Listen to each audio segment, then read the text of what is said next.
Not a lot of defense there. There's a Jeremy Grant dunk, and then Mason Plumlee, an alley-oop dunk. Jordan and Nash having a conversation on the bench. Pistons up 11. DeLon Wright, coast to coast. Nets allow 40 in the paint in the first half, and they trail by 9 at the break. Their good's really good, but their bad's garbage. James Harden to the rim. Well, not the rim so much, but Nets within 9. Kyrie, ball fake at the three-point line. Beautiful lefty finish. The Nets offensive stars trying to claw their way back into this game. Less than a minute later, Kyrie, jumper good. Ensuing Pistons possession, Jeremy Grant, the off-season acquisition, steps into that one. Grant responds immediately. The Pistons grab the 8-point lead. Heading into the fourth, a game-high 32 in this one for Grant. Top of the key, bottoms. Minute later, Nets down 8. Kyrie, yikes. He had 27, but visibly upset with this loss by 11 in Detroit. We're seeing it day in and day out where teams are coming in and punching us in the mouth early, and we're playing catch-up. And it happens to be against the guys with the best records. And we got to call it for what it is, so we got to fix that. You heard Kyrie reference it. The Nets are 7-11 in games against teams who currently have losing records compared to 7-1 against teams 500 or better. As I said, their good's really good. The big issue's been defense. Tuesday was the 7th consecutive game where they've allowed at least 120 points, which extends the longest streak in the history of the franchise.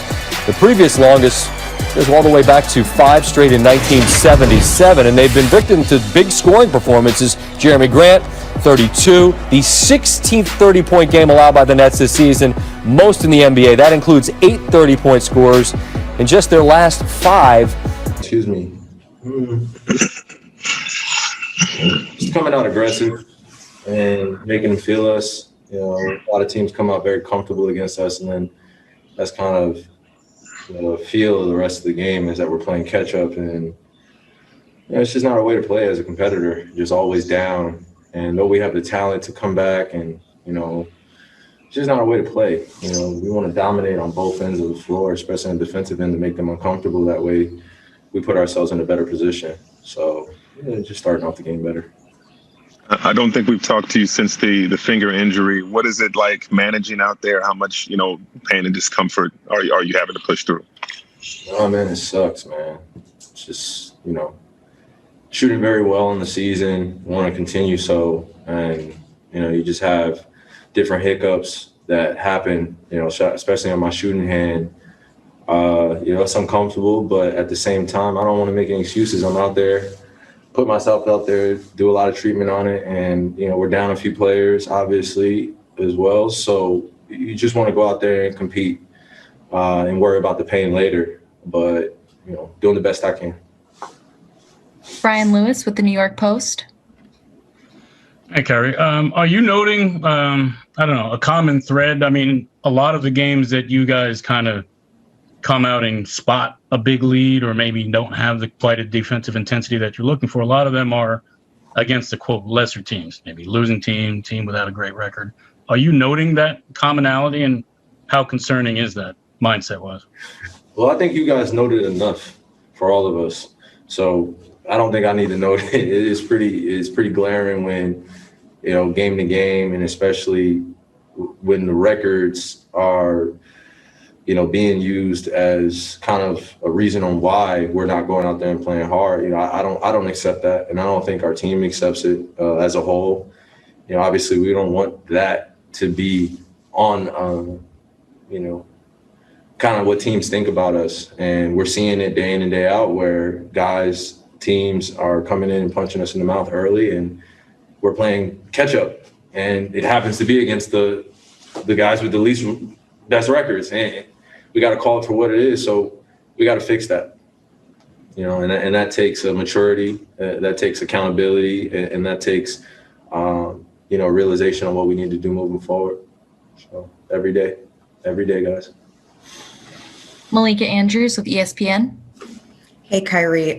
Steve said that his message was that this comes down to pride and who do you guys want to be as a team? So I guess, is this who you want to be as a team? And if not, then what is it that you're working towards? Well, Malika, I think you can answer the first question yourself. I don't think that we go out every single day of our lives and sacrifice the time in order to be average at anything. I know you don't wake up. I know no one here on this call wakes up to be average at anything that they do. And we look very average, and we have the talent that the eye test presents that we should be dominating. We have the experience in terms of some of our guys that have been through certain things, circumstances to be able to battle through.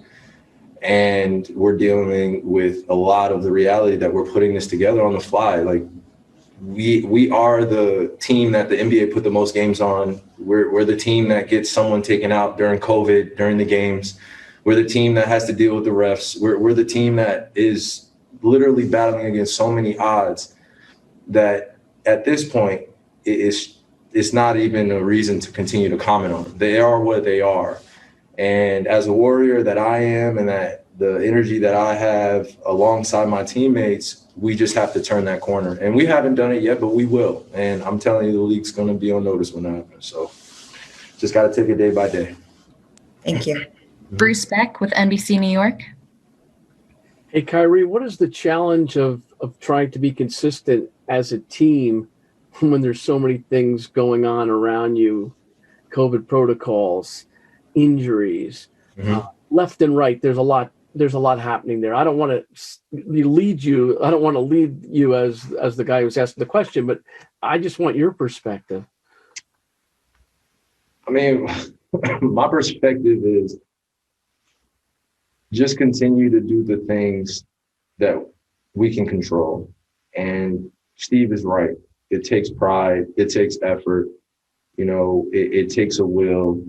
Night to night to get up for the guys that you're playing against. We all know when we play against the best, you're going to see a great game because it's easy to get up for those things. But the consistency of a lot of the great teams that have gone on to win championships is they do it on the road, they do it at home, they do it against the good teams, and they do it against the average teams.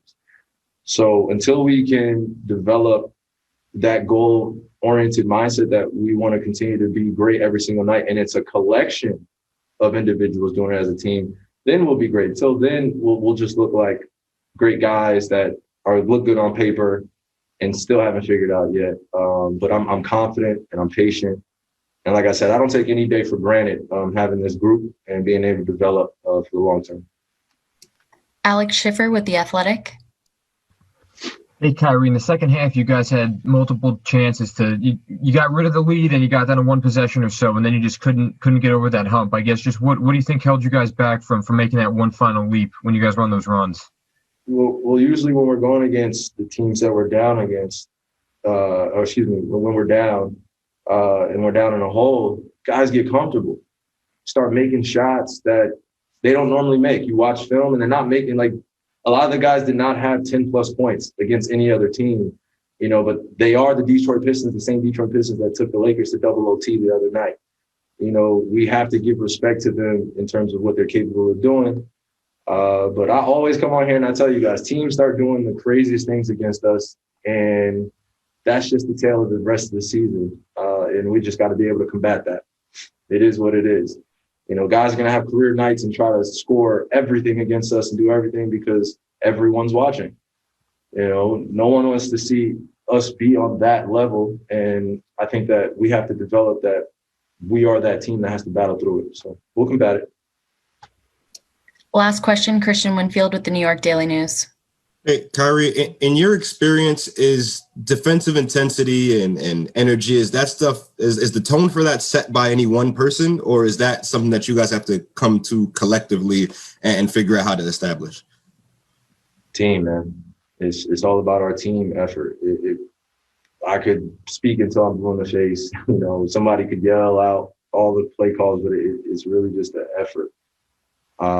And we've learned that since everybody on this call, come on, we've been in 5th grade, 4th grade teaching defensive techniques, and now we're in the NBA, and we got to continue with that development in order to be on the big stage. We have to do it. We have to commit on that. We have to commit on that. This version of the Brooklyn Nets, who we saw last night, can they win the chip this year, even with their lack of defense? Yes, they can. If you're using last night as the litmus test, the kind of offensive show that Harden, Durant, and Kyrie put on, if they played like that, and I'm not saying they would against the Lakers because that's my question mark, but if they played like that, nobody can beat them. Nobody can beat them if they can play offense like that, because I think their defense just going to get better with familiarity. Not much better, but I think it'll get a little better in the second half. They played some good defense, and I saw Kawhi, Max, trying to push Harden down. We forget how strong James Harden is. Couldn't push him and back him down in the fourth quarter the way Kawhi tried to. And Kawhi is obviously a pretty strong guy. I just think that Kyrie is an absolute showstopper. He's box office. Kevin Durant, to me, let me tell you something. He's a superstar. He's a top 2 player on the planet. I think number 1 when he gets completely healthy and he's playing more defense. I think he's number 1. And James Harden, the unselfishness. He's reminding us he was a point guard in OKC.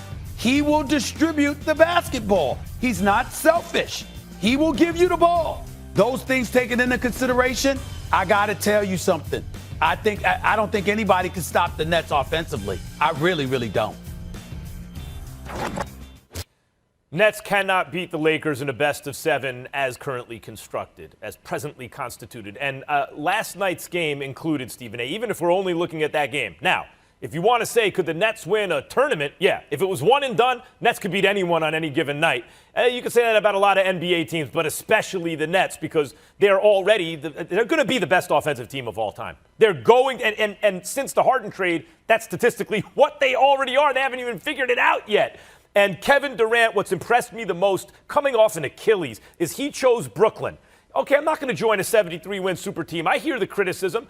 I'm going to forge my own path. He chose Brooklyn and was going to build the team around him. And just like that, they're a powerhouse. And off an Achilles, this man is not only playing great, amazingly efficient offensive basketball, all-time great, but he is choosing to guard the best perimeter player on the other team every single night.